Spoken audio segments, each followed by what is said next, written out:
It's time for Declare Your Independence with Ernest Hancock. Believe me when I say we have a difficult time ahead of us. But if we are to be prepared for it, we must first shed our fear of it.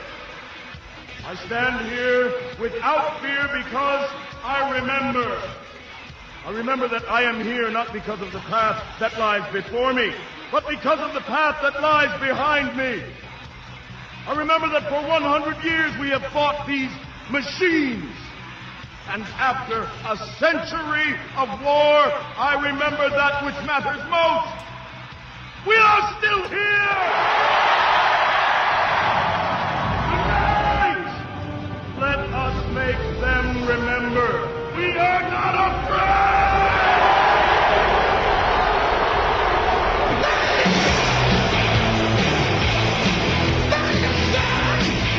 Welcome to Declare Your Independence with me, Ernest Hancock, here from beautiful Phoenix, Arizona, and the studios of Freedoms with an S, freedomsphoenix.com, where there's a lot of news. Good news, bad news, it's usually not great. Let me go ahead and, what we're going to do today and what we're going to do.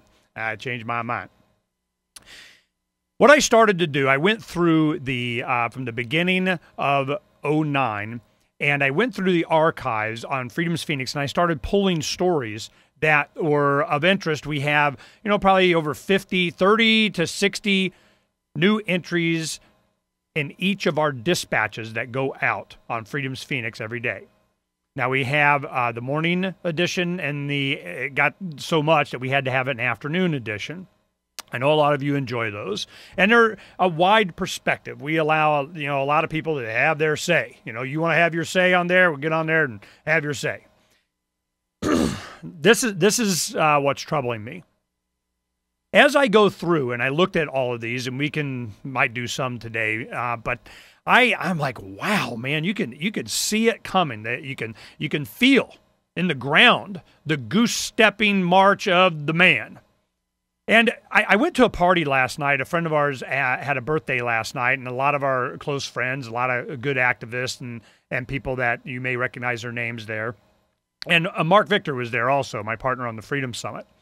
And we're sitting there talking, and, every now and then, it's probably a couple times a year, this group gets together, and they're activists, and a lot of them are, professionals, libertarian, anarchist-oriented attorneys, and even some that are in the government.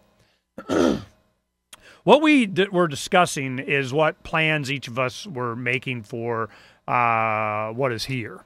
A lot of times we'll discuss, if we don't do this, and we'll do it, maybe, and the people will wake up, and it'll be, and then we're gonna, and we have to, and that's not where the discussion goes anymore.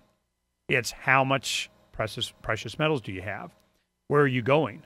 What land do you have? Where are you going to be staying? How much food did you stash away? What kind of guns do you got? Ammunition? These are the kinds of conversation. It's not a if, it's a when. A when's close. So we're preparing, and I'm going to be very open about it. It's not like it's going to be a secret with any of the politicos or law enforcement here and everything. I've always found that being open from the beginning of it, I'm right here, and I'm doing this. It's not a secret. That's what's protected me over the decades. When you have someone that's kind of, they're secretive, or your name pops up with a lot of other people that know what's going on, or even file suits or resist or demonstrate and so on. If you're secretive, oh man, they got to get an infiltrator. They got to have somebody, checking on you. You got all your stuff tapped. Well, I just always assumed that they did. And invite them in. Yeah, what's up? And we have, like the Freedom Summit, don't ever think that the man's not there. Well, one of the things that Mark and we've always wanted to do, for years we were talking about, we need to have a summit at the summit. Well, one of the gentlemen that was there, another attorney, he has been to Pork Fest a couple of times, and of course he reads Freedom's Phoenix a lot and such, and he goes, we need to have, an agorist kind of event, a little bit more, and have it more accessible to people and out in the open. We have some fun and inexpensive and such. And some of the younger people there, they need to be brought up to speed on different things like, You'd think they would know. We were talking about, well, Burning Man, they, blah, blah, blah, blah, blah. Talk about Burning Man. What's Burning Man? Well, I'll give you a quickie on Burning Man. Burning Man started in Northern California on the beach. There were some guys. I think it was more of a gay community thing. I'm not certain. As I remember, we had Brian Doherty on. He wrote the book, The Burning Man. I've had him on the show before, and I've looked at some history of it. And they were just on the beach, one couple nights a year, and they burned this big wooden man. It was just a party. Well, of course, man, you're burning stuff. Here comes the man.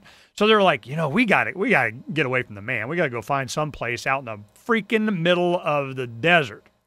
Well, they're in Nevada now, I think, Death Valley somewhere. So I haven't gone, and it's but I have a lot of friends that have, and it's just hedonism, and we're out there having some fun. Well, as it got to where you have tens of thousands, I think even hundreds of thousands. I mean, it's just lots of people go to this thing just to get away. Well, here comes the sheriff, because there is no place on this planet that somebody's not claiming authority, jurisdiction, or whatever. Well, this is in some county, so of course here comes the sheriff's department, and they go, and what is that you're smoking out here in the middle of the desert?